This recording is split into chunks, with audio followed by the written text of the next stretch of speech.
Good. Good afternoon. I'm Brian Key, the Chief of Investigations for the Jacksonville Sheriff's Office. This morning, around 9 o'clock in the morning, we had 911 calls about gunshots in the wooded area between about the 6200 block of West Connect Boulevard and 6200 Pernicia Street, which is right back behind us. We had a suspect, arm of the rifle, firing shots. It appears that our murder victim exited his residence in the 6200 block of Pernicia Street. We believe he exited to see what the gunfire was about. When he did exit, he was shot and killed by the suspect. Right now, we don't have a motive. We don't know why. We don't believe that these two knew each other. During that, sometime around the interaction of the murder, another resident was looking out the blinds and making a phone call to police. He says as he was lowering the blinds and made eye contact with the suspect then shot rounds towards his residence as well. He was not hit. After that, patrol got to the area, secured the scene. Around 9:30, patrol had a perimeter, and along with the canine officers and a canine, they started their search just behind the residence where the murder scene was. We are very fortunate. This suspect was still armed with this rifle. He was maybe 5 yards into the wooded area. He could have fired on our officers. We're very fortunate that he did not. Canine, as soon as he rounded the corner, engaged the suspect. The suspect was still with his rifle. I believe he's laying on it.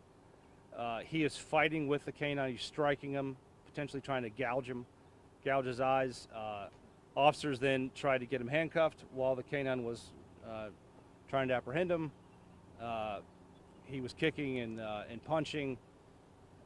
They used their conducted energy weapon several times to try to get him under control.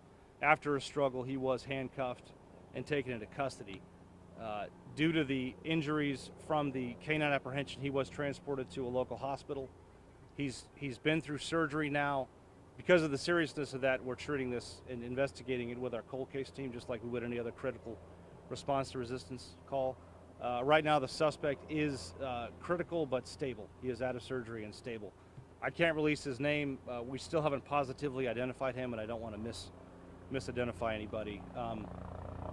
He is charged with 3 counts of battery on a law enforcement officer, to include the canine.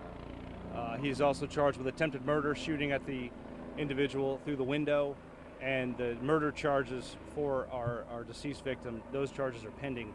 We're still working on that with the state attorney's office. So we really have 2 different scenes. We have cold case and the state attorneys working with us on the response resistance with the canine, and we also have a homicide team working the murder case on the other side of that wooded area.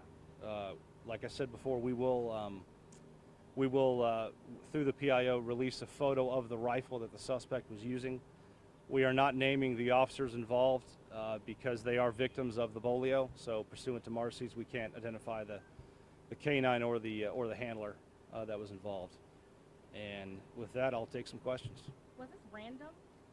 It appears that it was. We're still doing a background to figure out why this individual did these things. We have no idea, but we are looking into it and obviously very curious as to what the motive was. But it does appear random. There's no connection that we can find at this point. So far, does the subject have any past criminal history? No local history. And then the pickup truck that was towed out, was that his car by any chance? That's probably just part of the investigation. Okay. I don't know how the suspect got here. And the person who was looking through the blinds was not hit, only their home? No, he was not.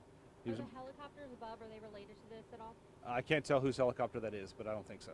No. The ones, there was one previously. Probably when we had a perimeter, sure. Yeah, when we had an armed suspect with a rifle in a wooded area, it's very dangerous, and I would hope we would use all the resources we had, yeah. Can you clarify the connection between the homicide and the cold case? Well, our cold case detectives work, they work cold cases, obviously. Those very involved older cases. They're our most experienced detectives, and they also work officer-involved shootings, in custody deaths, or a situation like this where the canine apprehension is so serious to the injury. In case this individual were to die, we want to make sure we've got a very thorough investigation along with the state attorney. And about how long from start of this to apprehension? About 30 minutes. 30 minutes, 9:30 to 10 o'clock? 9 o'clock to 9:30. 9 to 9:30, okay. Yep. And was this residence, was it 2 trailers on this property?